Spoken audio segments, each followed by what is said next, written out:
Ya Allah. Terus bagaimana hubungan dengan anak saya yang sekolah di pesantren, Pak? Ini mau nanya. Yang ketiga adalah Selanjutnya Ustadz Bagaimana pertanyaan dari Nur hukumnya Hamid di makanan dan Yogyakarta. uang Dengan makan siapa di mana? yang diberikan oleh mahasiswa yang akan ujian Baik, silakan Ibu. seminar?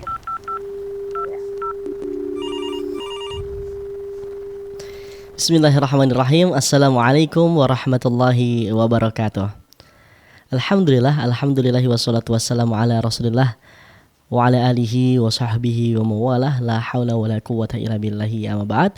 Ahlan wa sahlan wa marhaban bikum seluruh pemirsa dan juga pendengar Fatwa TV dimanapun Anda berada. Alhamdulillahirrabbilalamin, senang sekali rasanya di sore hari ini kami bisa kembali menyapa Anda pemirsa dan juga pendengar, tentunya dalam program acara kesayangan kita yaitu Live Interaktif Bekal Seorang Muslim, yang insya Allah di sore hari ini akan bersama kita semua Ustadz Dr. Muhammad Arifin Badri MA Hafidhahullah Ta'ala, yang mana beliau merupakan anggota Dewan Fatwa Perhimpunan Al-Irsyad. Salawat dan salam semoga selalu tercurah kepada Nabi kita, suri tauladan kita Nabi Muhammad sallallahu alaihi wasallam. Baik pemirsa dan juga pendengar yang dirahmati Allah Subhanahu wa taala, tentunya di sore hari ini bersama-sama kita akan belajar, kita akan mendengarkan nasihat, petuah, dan juga kita akan mendengarkan jawaban-jawaban dari pertanyaan-pertanyaan yang telah masuk di meja redaksi kami, maupun dari pertanyaan yang nanti Anda lontarkan melalui line telepon pemirsa dan juga pendengar. Dan alhamdulillah di studio Fatwa TV Jember telah bersama kita semua Ustaz Dr. Arifin Badri, kita sapa. Assalamualaikum Ustaz. Waalaikumsalam warahmatullahi wabarakatuh. Kabar sehat Ustaz ya? Alhamdulillah sehat. Hayakallah sehat. Hayakallah sehat. Barakallahu fiik. Wafikum barakallah. Antum hari ini terasa kelihatan lebih dewasa gitu Syahab. Apa Ustaz dewasanya? Kayaknya anak segini-gini aja Ustaz. Wajahnya berbicara beda Ustaz. Masya Allah, alhamdulillah. Iya Ustaz, jadi anak kok merasa panas Ustaz di Jember ini Ustaz, anak potong rambut aja Ustaz. Oh gitu. Iya Ustaz. Masya Jadi Allah. memang ya meniru lah Ustaz, antum juga kayaknya potongnya rambut pendek terus Ustaz.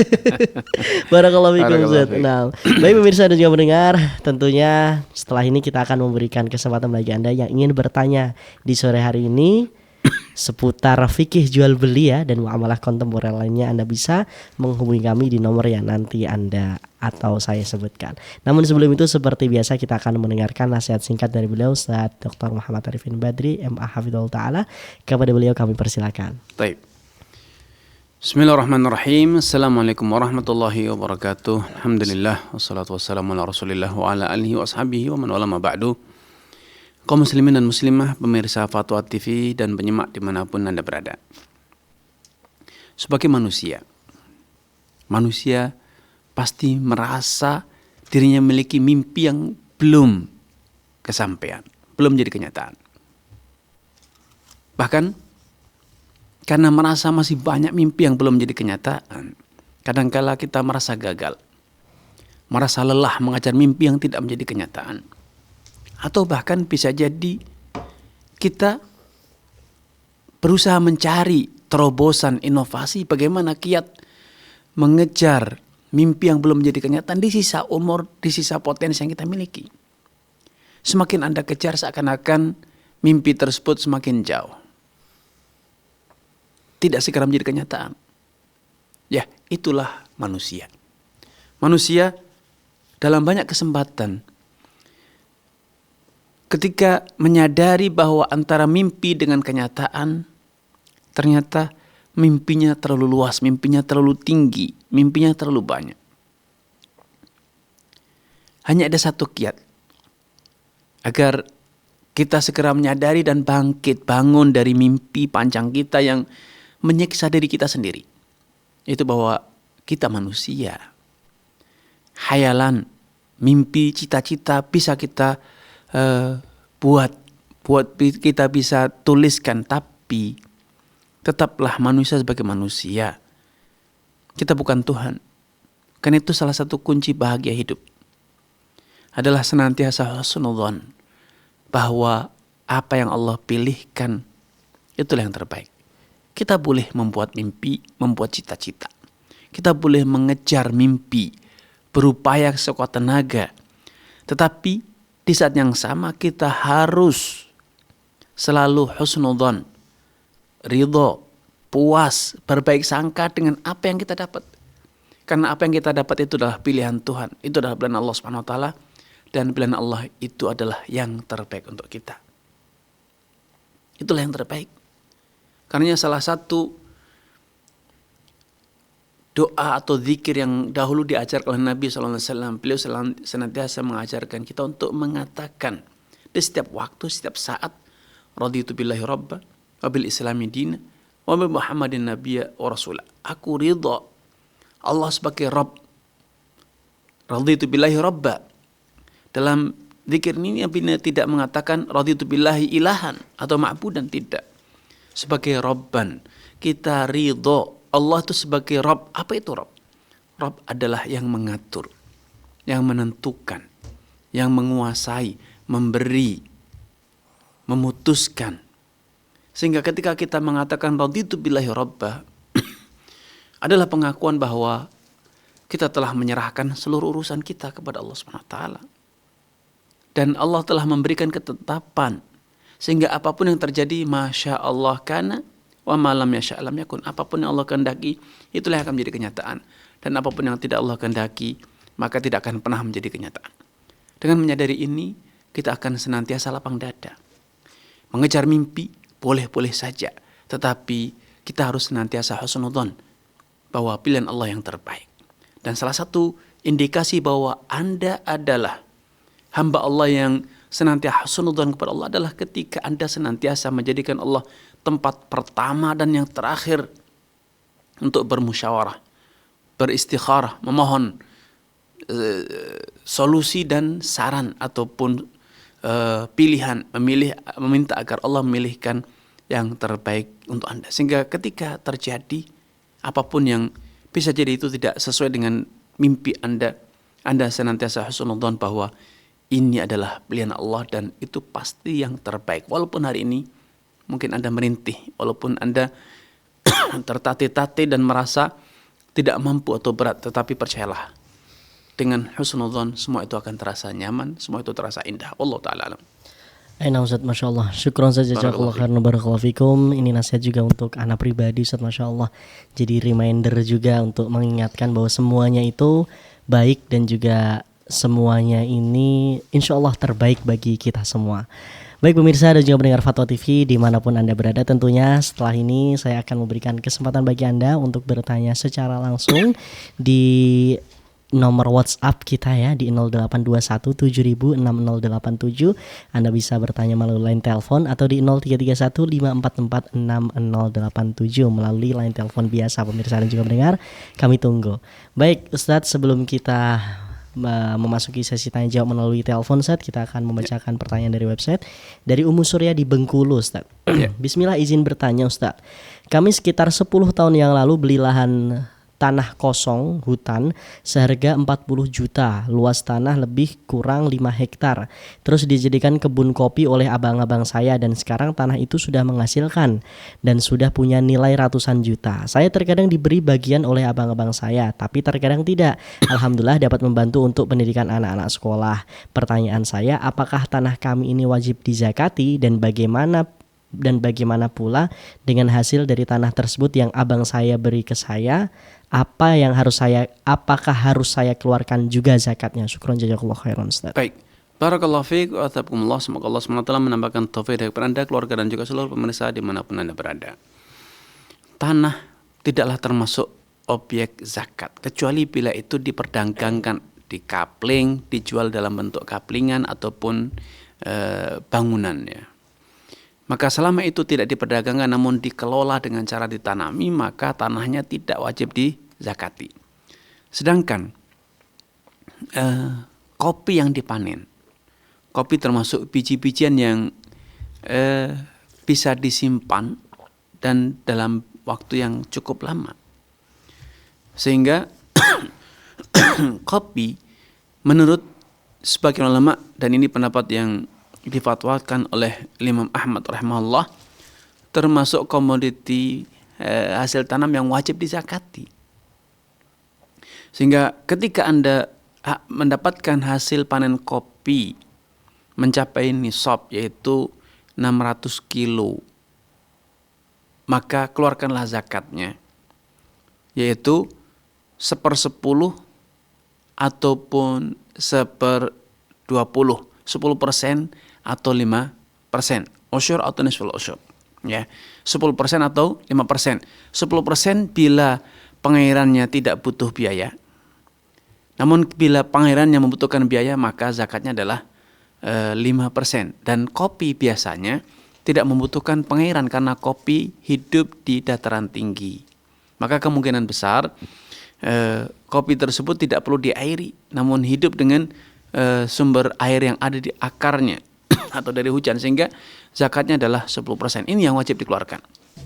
Yaitu ketika musim panen tiba dan didapat hasil sebesar minimal 600 kilo, maka keluarkan zakatnya sebesar 10%-nya. Wallahu ta'ala alam. Nah Ustaz, syukran jazakallah khairan barakallahu fikum. Semoga ini bisa menjawab pertanyaan dari Ummu Surya yang ada di Bengkulu. Baik, pertanyaan selanjutnya Ustaz masih tentang zakat. Oh, sudah terhubung Ustaz, ternyata ada Bapak Saleh Haji di Depok. Kita sapa. Halo, Assalamualaikum Fatwa TV. Waalaikumsalam warahmatullahi wabarakatuh. Baik, silahkan Bapak dengan pertanyaannya. Ya. Assalamualaikum warahmatullahi wabarakatuh, Ustaz. Waalaikumsalam warahmatullahi wabarakatuh. Silakan Bapak. Ya, Ustaz, anak ingin bertanya tentang menentukan nasab zakat itu, Ustaz. Jadi kalau kita memiliki uang, cuman uang itu satu dalam bentuk tabungan begitu.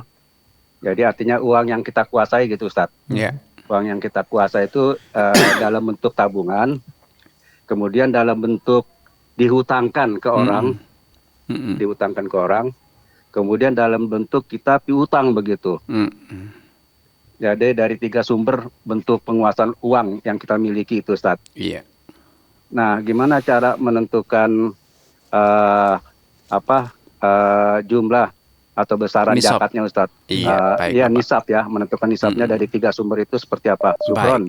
Jazakallahu khairan, barakallahu fikum. Wassalamualaikum warahmatullahi wabarakatuh. Waalaikumsalam. Baik, barakallahu fiik wa taqabbalallahu kepada Pak Saleh Haji ya di Depok. Semoga Allah Subhanahu wa taala menambahkan taufik kepada Anda, keluarga dan juga seluruh pemirsa dimanapun Anda berada. Para ulama telah menjelaskan bahwa zakat itu adalah kewajiban yang berkaitan dengan orang kaya. Dan kriteria kaya dalam Islam adalah orang yang memiliki harta 1 nisab dan berlalu 1 tahun. Nah, nisab itu setara dengan 85 gram emas atau 595 gram perak. Manapun yang tercapai maka itulah nisab. Bila kita punya dana yang tersimpan alias nganggur sebatas 1 nisab atau lebih dan itu berlangsung selama 1 tahun, maka telah memenuhi kriteria wajib zakat.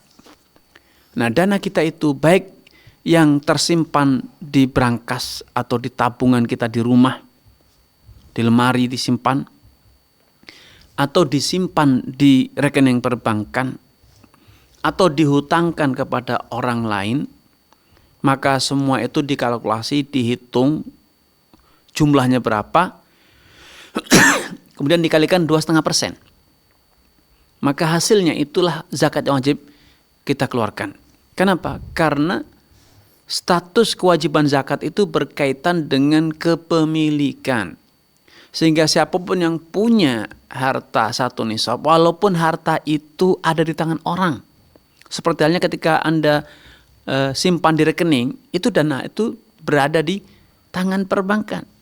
Ataupun Anda hutangkan kepada saudara, keluarga, teman, walaupun secara fisik harta itu tidak di tangan Anda, tetapi statusnya Anda memiliki uang. Sehingga ketika jatuh tempo nanti Anda punya hak untuk menagih.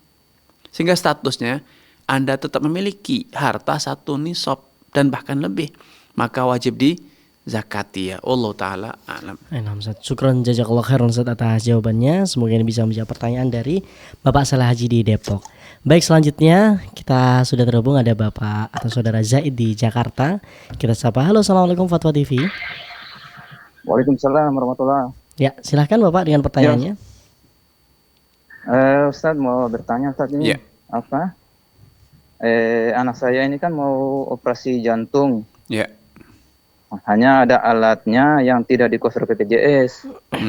Yang biayanya cukup besar.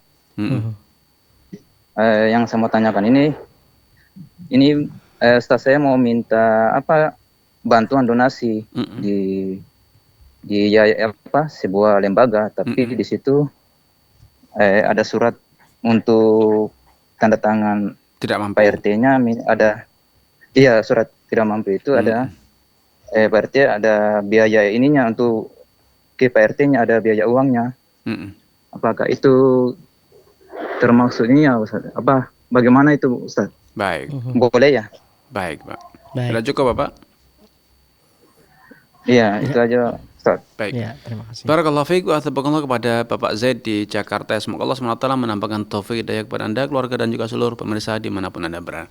Pertama, saya mendoakan semoga Allah SWT memberikan kesembuhan kepada putra Pak Zaid dan segera pulih seperti sedia kala dan dibebaskan dari berbagai macam keluhannya.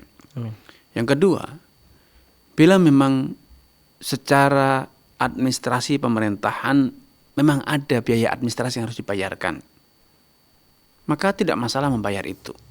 Dan kalaupun tidak ada, karena sudah menjadi tradisi ya, bahwa siapapun yang mengurus administrasi harus memberi, kalau tidak akan dipersulit, diundur-undur dan berbagai macam cara lah trik agar kita akhirnya terkondisikan memberi.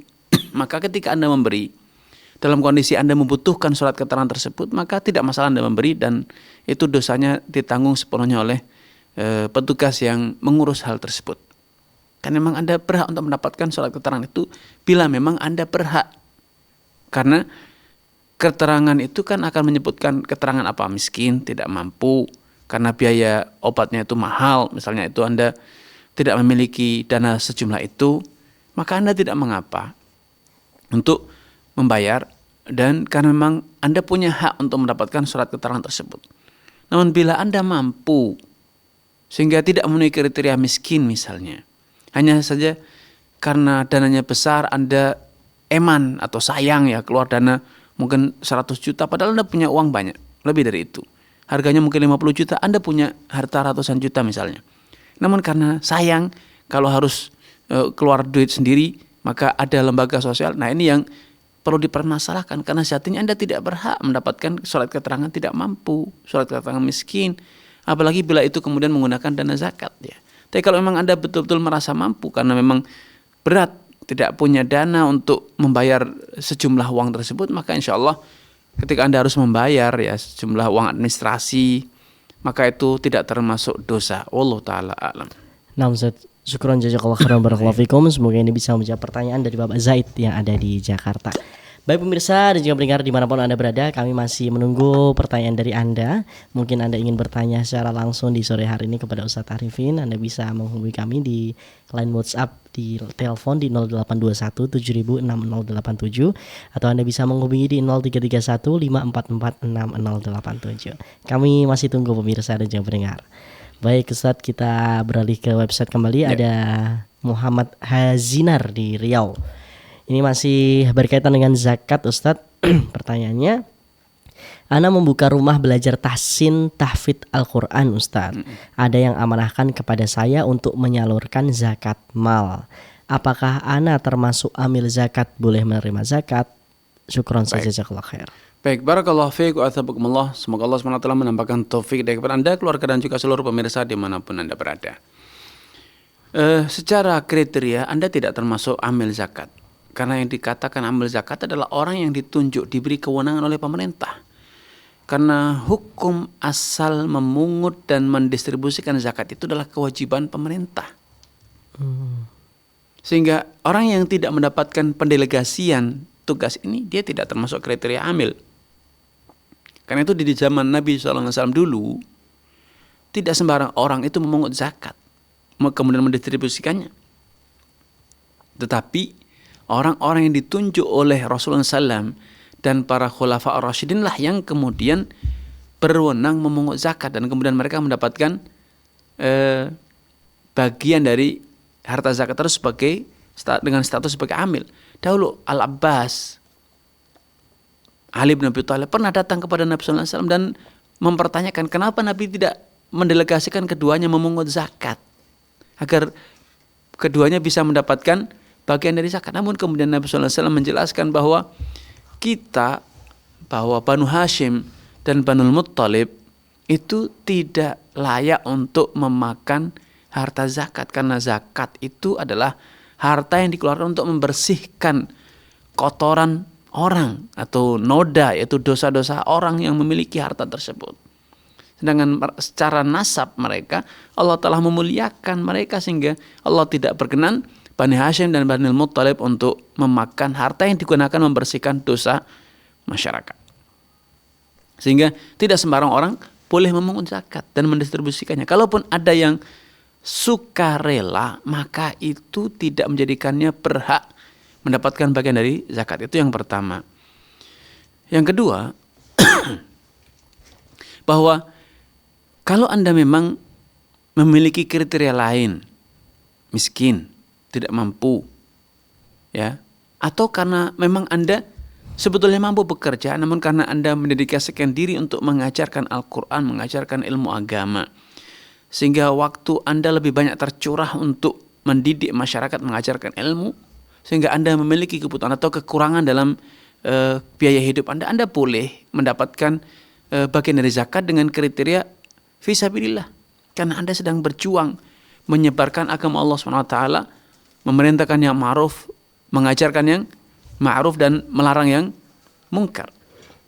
Demikian pula siswa-siswa Anda yang memenuhi kriteria miskin ataupun karena mereka totalitas dalam menuntut ilmu, mereka butuh spirit, butuh motivasi, ya, untuk kemudian mereka lebih totalitas dalam menuntut ilmu, sehingga mereka masuk dalam kriteria fisabilillah.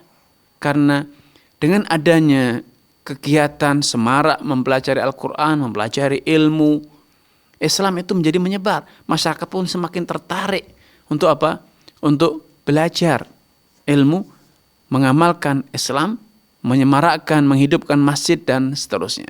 Sehingga kalau mereka diberi dalam kriteria fisabilillah, maka insya Allah tidak mengapa. Wallahu ta'ala a'lam. Nah, Ustaz, syukran jazakallahu khairan barakallahu fikum. Semoga ini bisa menjawab pertanyaan dari Bapak atau Saudara Hazinar yang ada di Riau.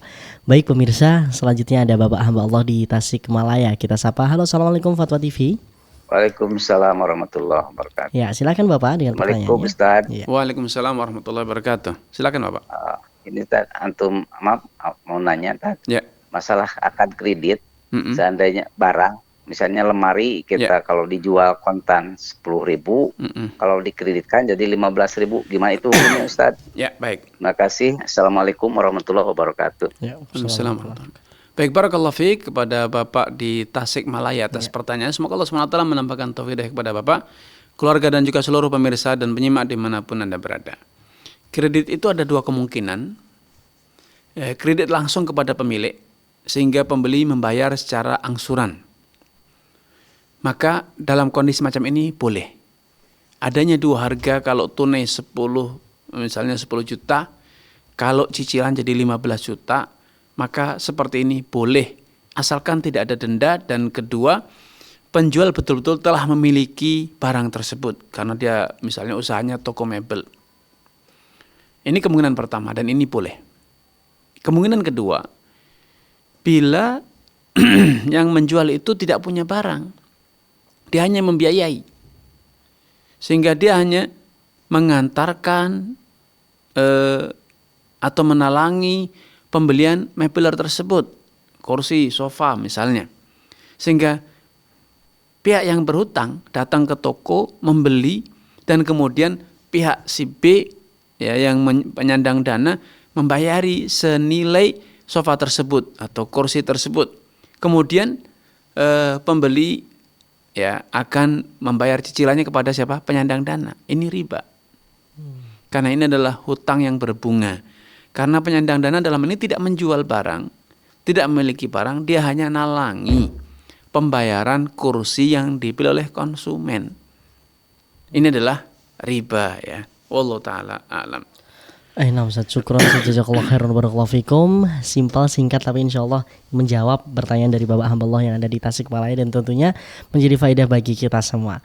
Baik pemirsa, kami masih menunggu pertanyaan dari Anda secara langsung. Anda bisa menghubungi kami di 0821 706087 melalui line telepon WhatsApp, atau Anda bisa menghubungi di 0331 544 6087. Baik Ustadz, selanjutnya ini ada pertanyaan cukup sedikit panjang Ustadz, tapi ini ana rasa penting Ustadz ya. Baik, Assalamualaikum warahmatullahi wabarakatuh. Izin bertanya terkait hal pekerjaan Ustadz. Insya Allah saya berkesempatan untuk melakukan kegiatan magang di salah satu perusahaan terbuka yang sudah melantai di bursa saham, sebuah PT dengan bidang keuangan untuk ranah private equity atau pendanaan perusahaan tertutup. Dari kajian dan pemaparan umum, hal tersebut banyak gorornya dan cenderung membawa mudorot. Namun dari sistem dan mekanismenya, PT tersebut melakukan operasi dengan dana pribadi atau permanen kapital, kemudian melakukan kegiatan operasi investasi dengan less liquid investment, yaitu tidak mudah dicairkan dalam jangka waktu dekat yang melahirkan kegiatan ekonomi real. Kemudian mereka tidak menggunakan mekanisme leverage buyout atau LBO, yaitu berhutang untuk membeli perusahaan dan menjual di masa depan. Dan yang terakhir, tidak menggunakan mekanisme limited partners LP dan general partners GP, yaitu menghimpun dana umum dan melakukan investasi secara strategis. Namun banyak hal yang saya kurang ketahui secara sudut pandang Islam, terlebih dalam ruang goror, riba, tadlis, dan maisir. Mohon bantuannya untuk diarahkan terkait solusi ilmu yang sudah saya pelajari. Kemudian baiknya bila saya melanjutkan karir ini, apa yang saya harus perhatikan? Jika berbahaya, mohon untuk disampaikan. Ini demi keselamatan keluarga saya, Ustaz. Syukron jazakumullah khairan. Baik. Barakallahu fiik wa athabakumullah. Semoga Allah SWT menambahkan taufik kepada Anda, keluarga, dan juga seluruh pemirsa dimanapun Anda berada. Kalau dari paparan yang telah disampaikan tadi, berarti perusahaan yang Anda ingin magang padanya itu memang betul-betul perusahaan yang bergerak di bidang ribawi, alias memberikan talangan sejumlah uang untuk dijadikan jaminan ataupun sebagai bentuk pembiayaan jangka panjang, ya. Namun skema yang disampaikan tadi, mereka tidak tergambar bahwa mereka itu berinvestasi dengan cara beli saham, invest saham, membeli saham perusahaan kemudian ikut mengelola dalam manajemennya, tidak. Tetapi hanya memberikan pembiayaan saja. Ini serupa dengan perbankan ya. Hanya saja kalau perbankan itu terbuka bagi semua orang. Ini hanya melayani perusahaan-perusahaan atau yang disebut dengan badan hukum. Biasanya badan hukum ini seringkali ketika hendak masuk tender misalnya butuh agunan jaminan dana tunai untuk diendapkan sebagai bank garansi atas proyek, kemampuan dia menjalankan proyek atau yang lain. Nah, bila prakteknya hanya sekedar memberikan pinjaman atau agunan atau platform pembiayaan yang realnya mereka tidak ikut dalam kegiatan bisnis praktis dari perusahaan yang mendapatkan pembiayaan tersebut, maka ini adalah riba. Dan dalam urusan riba, Rasulullah SAW telah menjelaskan bahwa semua pihak yang terlibat dalam praktek riba, maka itu termasuk yang terlaknat. La'anallahu riba akilahu wa mukilahu wa katibahu wa syahidah wa qalahum fil ithmi sawa. Allah itu melaknati riba, mukilahu wa akilahu wa mukilahu, yang memakannya ataupun yang memberinya, krediturnya ataupun debiturnya, yang berutang ataupun yang menghutangi, wa katibahu, juru tulisnya, dan dua saksinya. Alias semua orang yang terlibat langsung dalam praktek riba, dalam sistem riba, maka itu termasuk orang-orang yang dilaknati Allah Subhanahu wa taala. Karena itu saya tidak menyarankan Anda untuk magang kerja di tempat tersebut, karena itu tempat pekerjaan yang tidak sesuai dengan koridor aturan syariat dalam bekerja. Wallahu taala alam. Nah Ustaz, alhamdulillah, syukron jazakallah khairan Ustaz atas nasihatnya. Semoga ini bisa bermanfaat bagi Bapak Ahsan Muhammad dan juga tentunya menjadi faedah bagi kita semua. Baik, sudah terhubung Ustaz, penelpon selanjutnya ada Umu Yodi di Riau. Kita sapa. Halo, assalamualaikum Fatwa TV. Waalaikumsalam warahmatullahi wabarakatuh. Ya, silahkan Ibu dengan pertanyaannya. Baik, assalamualaikum Ustaz. Waalaikumsalam warahmatullahi wabarakatuh. Silakan Ibu. Ya, izin melanjutkan pertanyaan dari member WhatsApp di Rosa Ustaz. Ya. Begini Ustaz,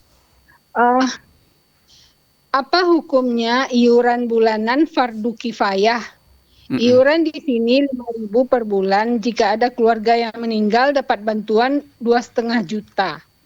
Begitu Ustaz. Ya. Jazakallah khairan. Baik. Assalamualaikum. Baik, barakallahu fiik wa tabarak kepada Ummu Yodi di Riau. Semoga Allah SWT menambahkan taufik hidayah kepada Ummu Yodi, keluarga dan juga seluruh pemirsa dimanapun Anda berada. Praktek-praktek semacam ini, adanya perkumpulan RT atau satu kelurahan yang ada nanti misalnya untuk urusan kematian dan lain sebagainya, sehingga setiap anggota setiap bulan store iuran 5.000 atau 10.000 atau yang lainnya. Ketika nanti terjadi peristiwa duka kematian, maka kelompok fardu kifayah ini ya akan menyediakan kain kafannya, menyelenggarakan prosesi memandikan hingga menguburkannya, dan juga mendapatkan santunan sejumlah uang. Maka praktek semacam ini termasuk dalam bentuk takaful ijtimai. Itu semacam asuransi sosial ya.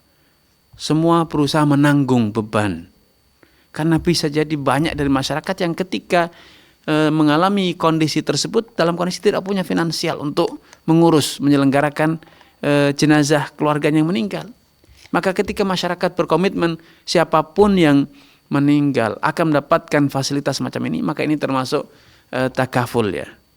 Asuransi takaful, dan ini dibolehkan oleh para ulama. Walaupun bisa jadi ada orang yang 10 tahun, ada yang 20 tahun ikut, ya mungkin tidak satu pun dari keluarganya meninggal.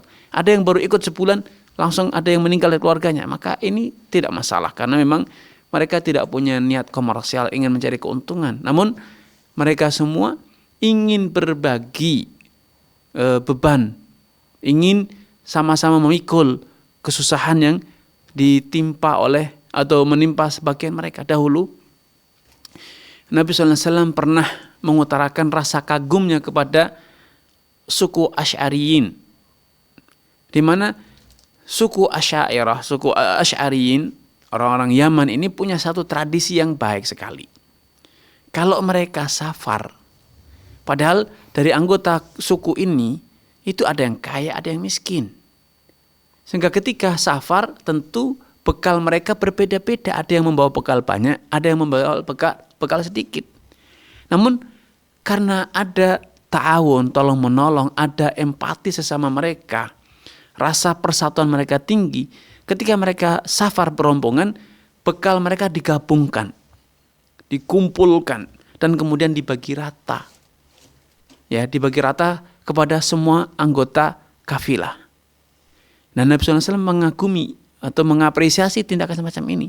Ini serupa dengan kegiatan yang ada di masyarakat yang tadi disebutkan, ketika semua anggota masyarakat satu RT, satu kelurahan, atau satu RW, atau satu komplek perumahan, ya setiap hari mereka mengumpulkan dana atau setiap bulan sekali mengumpulkan dana, dan kemudian nanti akan dialokasikan untuk membantu siapapun dari anggota masyarakat yang mengalami kesusahan. Maka ini hal yang sangat terpuji, hal yang baik sekali, dan itu insya Allah secara prinsip hukum agama itu halal.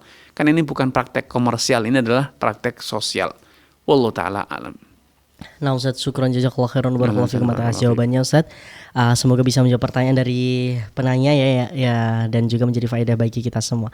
Baik Ustaz, selanjutnya ini ada pertanyaan Ustaz. Cukup penting bagi penanya ini Ustaz. Assalamualaikum warahmatullahi wabarakatuh. Izin bertanya Ustaz. Saya adalah seorang anak perempuan yang nasabnya terputus dari ayah biologis saya karena ibu dan ayah saya menikah saat sedang mengandung saya. Namun di semua dokumen identitas seperti kakak, akte dan ijazah tetap dicantumkan nama ayah biologi saya sebagai orang tua. Pertanyaannya Ustadz, jika nanti saya menikah, apakah boleh saya mencantumkan nama ayah biologi saya di undangan pernikahan sebagai orang tua saya? Dan juga apakah ketika saya nanti menikah boleh menyantumkan nama ayah biologi saya sebagai orang tua saya di undangan Ustadz? Dan juga terakhir, bagaimana prosedur nikah dengan wali hakim tanpa harus menjelaskan kepada semua orang bahwa saya terputus nasabnya dari ayah biologi saya Ustadz? Syukron jazakallahu khairan. Baik, barakallahu fiik. Semoga Allah SWT menambahkan taufik kepada Anda, keluarga, dan juga seluruh pemirsa dimanapun Anda berada. Alhamdulillah, dalam Islam bukan agama yang merestui adanya praktek mempermalukan orang. Dan juga Islam lebih suka dengan menutupi aib orang. Maka dalam urusan nasab, kalau kemudian orang tua Anda yang dulu mungkin melakukan hubungan di luar pernikahan kemudian akhirnya menikah, dan pernikahan itu akhirnya dilakukan secara formal, diresmikan dan mendapatkan dokumen resmi dari pemerintah, maka Anda tidak perlu membuka luka lama. Ya, ikutilah prosedur yang sudah berlaku, menikah di KUA secara formal, dan nanti KUA akan hadir, petugas KUA akan hadir dalam pernikahan dan mencantumkan nama ayah yang sudah termaktub dalam dokumen pernikahan orang tua Anda itu, insya Allah secara prinsip agama boleh, tidak masalah. Dan beliau pun secara prinsip insya Allah boleh untuk menjadi wali Anda, ya. Wallahu ta'ala alam. Nah, Ustaz, taib, syukran jazakallahu khairan barakallahu fikum. Jawaban singkat tapi insya Allah ini sudah menjawab pertanyaan dari Fulanah yang ada di Sumatera Selatan. Baik pemirsa, kami masih menunggu pertanyaan dari Anda dan juga alhamdulillah sudah terhubung ada Ibu hamba Allah di Bekasi. Kita sapa. Halo, assalamualaikum Fatwa TV. Waalaikumsalam warahmatullahi wabarakatuh, Pak Ustadz. Ya, silakan Ibu. Nyuwun sewu, Pak Ustadz. Saya mohon dijelaskan ini, Pak Ustadz. Saya dulu haji 2004, Pak Ustadz. Ya. Alhamdulillah saya berangkat, saya pegawai. Cuma yang mau saya tanyakan gini, Ustadz. Saya dapat hadiah dari suami waktu di sana, waktu di Madinahnya, Pak Ustadz, beli emas 40 gram. Tapi baru ingat kan sekarang nih, Pak Ustadz, uangnya itu beliau itu dikasih hadiah dari rekanan lagi tuh. Halal apa enggak, Pak Ustadz? Afwan Ibu, tadi rekanan apa Ibu? Terputus Ibu. Rekanan kerja suami. Baik. Ya, jadi suami saya membelikan emas, tapi dari itu uangnya itu, Pak Ustadz. Jadi mohon dijelaskannya, Pak Ustadz, ya. Baik. Syukran Pak Ustadz, jazakallah khair. Assalamualaikum warahmatullahi wabarakatuh. Assalamualaikum. Baik, barakallahu fiik wa tabaarakallah kepada Ibu di Bekasi yang semoga Allah SWT menambahkan taufik kepada Ibu, keluarga dan juga seluruh pemirsa dimanapun Anda berada. Ya, secara prinsip Ibu dalam hal ini diberi hadiah oleh suami, maka terimalah, syukurilah, ucapkan terima kasih kepada suami. Masalah suami mendapatkan itu dari hadiah rekanan, maka secara lahiriahnya itu halal, tidak masalah, ya. Maka tidak perlu dikorek, itu sudah berlalu, disyukuri saja. Semoga Allah SWT memberkahi hadiah tersebut dan semoga Allah SWT memberikan keteguhan kepada kita untuk istiqomah di atas agamanya, dan kemudian apa yang telah berlalu biarlah berlalu. Sedangkan yang perlu kita perjuangkan adalah apa yang akan datang. Fokuslah untuk lebih selektif apa yang akan datang, bukan selektif apa yang sudah lalu. Karena mengorek pekerjaan suami misalnya itu hanya akan membuka luka lama dan juga menimbulkan sengketa di rumah tangga, ya, ketersinggungan dan seterusnya. Karena itu saya sarankan Ibu fokus untuk bagaimana bisa memberikan motivasi, mengajak suami untuk belajar agama yang lebih baik dan kemudian lebih selektif dalam menerima pemberian ataupun dalam bekerja, sehingga kehidupan rumah tangga Anda lebih diberkahi Allah Subhanahu wa taala. Wallahu taala alam. Ustaz, syukran jazakallahu khairan barakallahu fikum. Semoga ini bisa menjawab pertanyaan dari Ibu hamba Allah yang ada di Bekasi. Baik, selanjutnya Ustaz, kita akan ini ada seseorang yang perlu dijawab Ustaz untuk pertanyaan ini. Dari Kota Riau ada Mas Dimas Romi Saputra. Ustaz, tolong nasihati saya Ustaz. Saya itu ekonomi sedang sulit, orang tua masuk penjara dan tanggungan saya bisa dibilang banyak. Saya capek kepada orang tua saya karena dia meminta uang kepada saya terus-menerusan beralasan mereka berdua akan disiksa di penjara terus, dan saya tidak tega melihat orang tua saya disiksa. Saya pun kasih uang kepadanya, dan di posisi ini saya sangat sulit ekonominya. Saya terus berpikir kepada orang tua saya. Setiap hari saya ditelepon, di chat-chat kepada orang tua saya. Dan saya mau bertanya bagaimana Ustadz cara melewati kondisi yang saya alami sekarang ini. Dan saya ada berpikir buat menyerah, tapi iman saya masih bisa melawan semua ini. Saya minta solusi Ustadz. Jazakallah khairan. Baik. Barakallahu fiik wa athabakumullah. Semoga Allah SWT menambahkan taufik kepada Anda, keluarga dan juga seluruh pemirsa dimanapun Anda berada. Hal yang pertama, bersyukurlah Allah SWT membuka kesempatan bagi Anda untuk berbakti kepada orang tua. Yang kedua, bersyukurlah kepada Allah SWT, Allah masih memberi kesempatan Anda untuk bisa berkomunikasi dengan orang tua, menyarankan, menasihati keduanya agar bertaubat dari dosa-dosanya dan kesalahannya. Yang ketiga, Anda juga sepatutnya bersyukur masih bisa membantu orang tua. Masih terlalu banyak anak yang tidak sadar untuk membantu orang tua. Dan bahkan banyak anak yang walaupun sadar tidak mampu berbuat apa-apa. Ya memang Anda lelah. Ya memang terasa berat. Ya ingatlah dulu orang tua Anda juga terasa berat, terasa lelah mengurusi Anda, membesarkan Anda. Maka ingatlah sabda Nabi SAW, la yajzi waladun an walidih. Seorang anak tidak mungkin bisa menebus kebaikan orang tuanya. Illa an yajidahu mamlukan. Kecuali hanya dalam satu kondisi, yaitu ketika orang tua Anda dalam kondisi berstatus sebagai budak, kemudian Anda bisa memerdekakannya. Walaupun hari ini orang tua Anda bukanlah budak, tetapi di penjara itu mirip dengan menjadi budak. Dibatasi kegiatannya, dibatasi kewenangannya, dan bahkan seperti tadi dikatakan mungkin diintimidasi, disiksa di penjara, ya.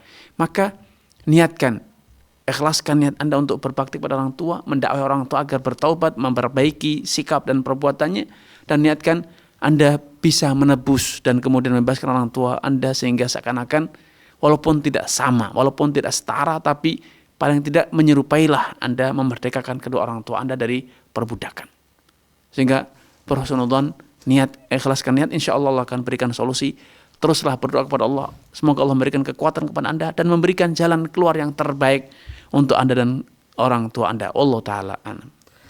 Masya Allah, syukran saja, jazakallah khairan, barakallahu fikum. Semoga ini bisa menjawab pertanyaan dari Mas Dimas ya, yang ada di Riau, dan juga menjadi faedah bagi kita semua.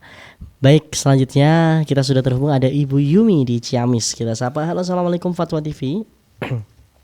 Waalaikumsalam. Assalamualaikum Pak Ustadz. Ya. Waalaikumsalam warahmatullahi wabarakatuh. Baik, barakallahu fiik. Silakan Ibu. Pak Ustadz, begini ya Ustadz, saya kan suami saya pernah meminjam uang ke bank untuk modal usaha sebanyak 100 juta. Ya. Cuman sudah dilunasin. Apa hukumnya Pak Ustadz? Apa masih berdosa sampai sekarang? Ya. Baik Ibu. Baik. Barakallahu fiik wa athakumullah kepada Ibu Yumi di Ciamis. Semoga Allah SWT menambahkan taufik hidayah kepada Ibu Yumi, keluarga, dan juga seluruh pemirsa dimanapun Anda berada. Ada dua kemungkinan. Yang pertama, suami Ibu Yumi sudah menyesali, bertobat, bertekad untuk tidak mengulang kembali. Maka itu berarti telah bertobat secara sempurna. Ya, apalagi tadi disampaikan sudah lunas. Maka tinggal satu syarat, yaitu menyesal dan bertekad untuk tidak mengulang. Semoga ini yang terjadi. Namun kalau kemungkinan kedua bahwa suami belum menyesali, bahkan menganggap itu satu yang wajar, ya, sehingga tidak ada tekad untuk tidak mengulangnya kembali, hanya faktor karena ya belum ada kebutuhan saja, maka berarti tetap masih berdosa. Karena itu tugas Ibu Yumi untuk kemudian menasihati, mengingatkan suami. Namun saya berhusnudzon, suami Ibu Yumi sudah menyesal, bertekad untuk tidak mengulang, sehingga insya Allah Allah telah mengampuni dosanya, dan apa yang sudah didapat, walaupun itu semula mungkin didapat dari hutang bank, namun alhamdulillah sudah selesai dan lunas, dan alhamdulillah sudah bertekad, maka insya Allah apa yang sudah didapat itu insya Allah halal, dan itu berkah bi'idnillahi azza wa jalla. Allah Ta'ala alam. Nah Ustaz, syukran jazakallah khairan, barakallahu fikum atas jawabannya. Semoga ini bisa menjadi jawaban dari Ibu Yumi ya, yang ada di Ciamis, dan juga menjadi faedah bagi kita semua. Baik pemirsa dan juga mendengar, masih ada waktu. Kami masih memberikan kesempatan kepada Anda untuk bisa bertanya secara langsung kepada Ustadz Muhammad Arifin Badri di sore hari ini. Anda bisa menghubungi kami melalui line telepon di WhatsApp di 0821706087 atau di line telepon biasa di 033154460087. Baik, selanjutnya Ustadz, ada hamba Allah ya, ada di Jawa Timur. Seperti Ibu ya, Ibu hamba Allah. Assalamualaikum Ustadz. Ustadz, selama menikah saya hanya punya satu gamis yang dibelikan suami. Saya bukan perempuan yang suka berbelanja, tapi ketika saya ingin sesuatu yang dibeli, gamis contohnya, suami tidak merespon sama sekali. Pas ditanya kok diem aja, beliau menjawabkan kamu tahu gajiku gak cukup. Tapi Ustadz, untuk beli jersey beliau usahakan setiap tahun beli karena beliau punya grup futsal. Padahal yang saya inginkan hanya Jawaban beliau seperti ini, aku masih belum ada uang tapi pasti kusahain. Terkadang pula beliau menjawab, ya kan kemarin tak kasih uang 150. Padahal itu kadang saya sudah habis buat beli jajan anak atau yang lainnya. Saya memang berpenghasilan dari mengajar les, tapi selama saya menikah saya hanya pernah dibelikan 1 gamis saja. Yang lainnya saya beli sendiri Ustadz. Kalau minta kadang saya dibilang kufur nikmat. Mohon nasihatnya Ustadz. Baik, barakallahu fiik wa athabakumullah. Semoga Allah SWT menambahkan taufik daripada ibu, keluarga dan juga seluruh pemirsa di manapun Anda berada. Saya memahami perasaan ibu sebagai seorang wanita ya. Kalaupun ibu adalah seorang ratu yang kaya raya, seorang konglomerat terkaya di dunia, pasti seorang wanita sangat senang ya kalau diberi hadiah oleh suami, karena pemberian suami itu adalah sebuah ekspresi, sebuah apresiasi. Wanita bukan hanya karena butuh atau pengen ya, tetapi arti dibalik pemberian itulah ada kepedulian, ada perhatian. Namun lihatlah ya, kita apapun di dunia ini bisa bermata dua. Lihatlah dari sisi yang positif. Karena apapun yang terjadi, kalau kita salah memposisikan diri sehingga melihat dari sisi yang negatif seperti yang tadi saya gambarkan, suami kurang peduli, suami kurang empati, suami tidak berusaha untuk membahagiakan, maka kita itu bertambah menderita. Sudah tidak dapat, ya tersiksa dengan pemikiran sendiri. Tapi kalau kita berusaha berdiri di posisi yang positif, alhamdulillah suami saya baik, tidak selingkuh. Alhamdulillah suami saya walaupun pas-pasan tidak bermain perempuan. Masih banyak orang suaminya yang sudah pas-pasan, main perempuan, judi dan seterusnya. Alhamdulillah suami masih memberi walaupun tidak banyak. Masih banyak suami yang bukan hanya tidak memberi, bahkan harta istri pun dikuras. Dan percayalah, Allah Subhanahu wa taala tidak pelit. Allah Subhanahu wa taala tidak pendendam. Allah Subhanahu wa taala itu sangat peduli dengan hambanya. Kita cukup satu saja poin, yaitu memandang dan menjadikan niat kita itu selalu positif. Alhamdulillah kalau memang seharusnya ini dibeli dengan hartanya suami, belanja anak itu dibeli dengan harta suami, kebutuhan rumah tangga dicukupi dengan harta suami. Kalau ternyata ibu mampu ikut membantu, mampu meringankan, mampu ikut mencukupi anak, maka itu adalah ladang sedekah yang luar biasa bagi ibu. Suatu hari Zainab, istri Abdullah bin Mas'ud radhiyallahu anhu, beliau seperti ibu, seorang wanita yang punya penghasilan, seorang wanita yang punya harta, bahkan lebih kaya dibanding suaminya. Ketika Zainab ingin mengeluarkan zakat, tiba-tiba ditegur oleh suaminya sendiri bahwa diri beliau, suaminya, dan anak beliau dari istri yang lain lebih berhak menerima sedekah tersebut, lebih berhak menerima zakat tersebut. Maka ibu bisa bayangkan betapa kecewanya Zainab. Kok bisa-bisanya suami dan istri dari anak dari istri yang lain lebih berat untuk mendapatkan zakat ini, sehingga Zainab tidak terima. Zainab kemudian datang kepada Nabi sallallahu alaihi wasallam berkonsultasi, ya Rasulullah. Bahasa sederhananya gini, Za'ama ibnu Ummi Abdin, bahwa suamiku yaitu Abdullah bin Mas'ud, karena beliau kecewa ya, beliau tidak menyebut namanya, Ibnu Ummi Abdin menyebut kunyahnya, ya, bahwa dirinya dan anak beliau dari istri yang lain lebih berat mendapatkan zakat dariku. Namun subhanallah, Nabi SAW membenarkan pernyataan atau pendapat Abdullah bin Mas'ud, suami beliau, suami Zainab.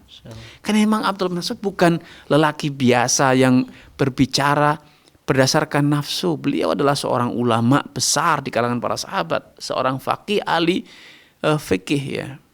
Sehingga beliau tahu hukum, berbicara dengan dasar ilmu. Maka ketika Zainab mendapatkan kepastian bahwa memang pendapat atau apa yang disampaikan Mas'ud itu betul, bahwa beliau dan anak dari istri yang lain itu lebih berhak mendapatkannya, karena mereka adalah orang yang terdekat, ya. Maka Zainab pun dengan lapang dada memberikan zakat itu kepada suaminya sendiri yang untuk kemudian dinafkahkan kepada istri dan anak yang dari istri lain. Subhanallah. Ibu tidak sampai sejauh itu ya. Ya, untuk kebutuhan anak ibu sendiri. Untuk suami ibu sendiri yang tidak ada wanita lain selain ibu yang ada dalam pelukannya. Maka lihatlah dari sisi yang positif sehingga ibu itu akan berbahagia, tetap bisa tersenyum apapun yang terjadi. Dan ketahuilah al-yadul ulya khairun min yadis sufla.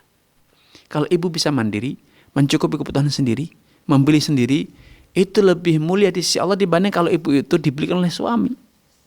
Sehingga dengan cara seperti ini selalu berada di posisi yang positif, itu akan menjadikan kita selalu berbahagia apapun kondisi yang terjadi. Wallahu taala alam. Nah Ustaz, syukran saja jazakallahu khairan, barakallahu fiikum. Masya Allah, ini juga jadi keinget anak sendiri Ustaz. Ini soalnya nggak menyantumkan selama menikah. Ini menikah sudah berapa tahun Ustaz? Jangan-jangan istri antum nih? Oh bukan. Soalnya selama ini juga masih satu Ustaz gitu, Ustaz. Satu gamisnya. Tapi insya Allah Ustaz doakan biar bisa beli banyak. Amin, gitu, Ustaz, amin ya. Amin Ya Allah ya Rabbal Alamin. Wafiq barakallah. Tahu Ustaz, ya. Ini tidak ada penelpon ya. Baik, selanjutnya ini pertanyaan ini dari Mafji Muhammad Fauzi di Jawa Barat.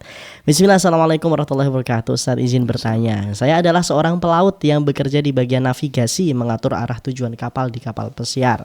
Apakah pekerjaan saya dibolehkan atau dilarang Ustaz? Mengingat bahwa di kapal pesiar tercampur antara unsur halal dan haramnya, seperti restoran yang menjual makanan dan minuman haram, terdapat konser musik dan terkadang ada perjudian. Tetapi saya tidak pernah bekerja di bagian tersebut, tidak bersentuhan secara langsung dengan perkara tersebut. Mohon nasihatnya dan penjelasannya Ustaz. Barakallahu fikum. Baik. Barakallahu fikum wa athakumullah. Semoga Allah SWT menambahkan taufik kepada Anda, keluarga dan juga seluruh pemirsa dimanapun Anda berada. Secara prinsip pekerjaan Anda halal. Secara prinsip pekerjaan Anda halal. Namun tentu Anda akan berinteraksi dengan orang-orang yang mungkin terlibat dalam perjudian, terlibat dalam minuman keras, terlibat dalam prostitusi dan yang lain. Maka tentu ini adalah sebuah ancaman, potensi Anda ikut terpengaruh dengan mereka, tergoda dengan mereka. Yang kedua, bekerja di tempat yang semacam ini pasti ya keuntungan perusahaan didapat salah satunya dari jual beli khamar, prostitusi dan yang lainnya. Sehingga sedikit banyak apa yang Anda dapat itu juga bercampur ya antara atau yang disebut dengan syubhat, ada unsur syubhatnya. Kalau Anda bisa memilih perusahaan lain, kapal perusahaan yang lain yang tidak ada urusannya dengan itu, maka itu tentu lebih baik. Namun kalau Anda belum mendapatkannya, maka disinilah Anda punya tantangan besar. Ancaman di satu sisi, ancaman Anda tergoda, karena bisa jadi di awak kapalnya, di ABK anak buah kapal juga ada yang ikut main judi, ada yang ikut minum khamar dan seterusnya. Bisa jadi Anda ditawari, bisa jadi Anda tergoda dengan mereka. Yang kedua, Anda punya tantangan, yaitu kewajiban untuk amar ma'ruf nahi mungkar. Karena man ra'a minkum munkaran, siapapun yang mengetahui ada kemungkaran, dia punya kewajiban untuk mengingkarinya. Dan Anda saat ini dalam posisi yang tidak punya kapasitas untuk mengingkari, menentang kemungkaran tersebut. Sehingga di sini ada hal yang merupakan kewajiban Anda yang tidak kuasa Anda lakukan, yaitu amar ma'ruf nahi mungkar. Padahal Anda tahu dengan meyakinkannya ya bahwa ada teman Anda yang menyajikan khamar, ada teman Anda yang menservis praktek-praktek prostitusi, ada teman Anda yang mungkin juga menjadi pelayan dalam perjudian, dan itu tentu haram. Sedangkan Anda tidak bisa berbuat apa-apa. Maka ini fakta-fakta ini menjadi pertimbangan tersendiri bagi Anda untuk berusaha mencari alternatif lain dari pekerjaan yang Anda geluti selama ini. Mungkin sama hal navigator di perusahaan lain, di kapal lain yang mungkin ekspor impor ataupun yang sejenis yang tidak ada hal yang haram semacam ini. Wallahu taala a'lam. Baik Ustaz, syukran jazakallahu khairan barakallahu fikum atas jawabannya Ustaz. Selanjutnya pertanyaan masih berkaitan dengan pekerjaan Ustaz. Ada saudara Aulia Sauma Bayu Akbar di Jawa Timur. Bismillah Ustaz, saya bekerja pada lingkungan yang apabila tidak menggunakan pelindung pernafasan bisa berdampak pada kesehatan bahkan nyawa saya. Apabila saya ada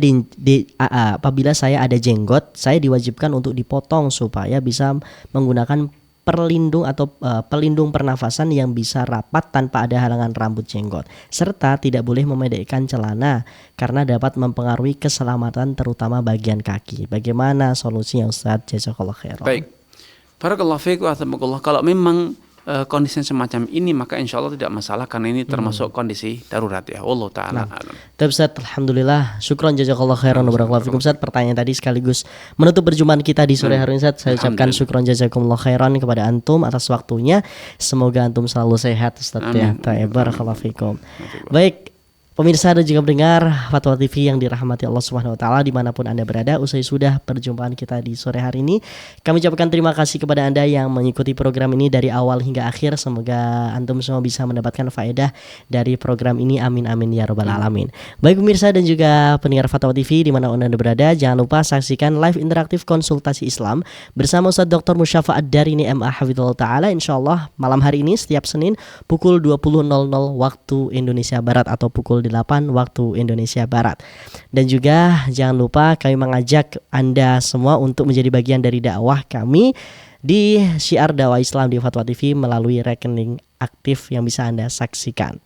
Dan juga akhirnya saya mewakili kerabat kerja yang bertugas pamit undur diri. Kita tutup dengan doa kafaratul majelis. Subhanakallahumma wa bihamdika asyhadu an la ilaha illa anta astaghfiruka wa atubu ilaik. Wassalamualaikum warahmatullahi wabarakatuh.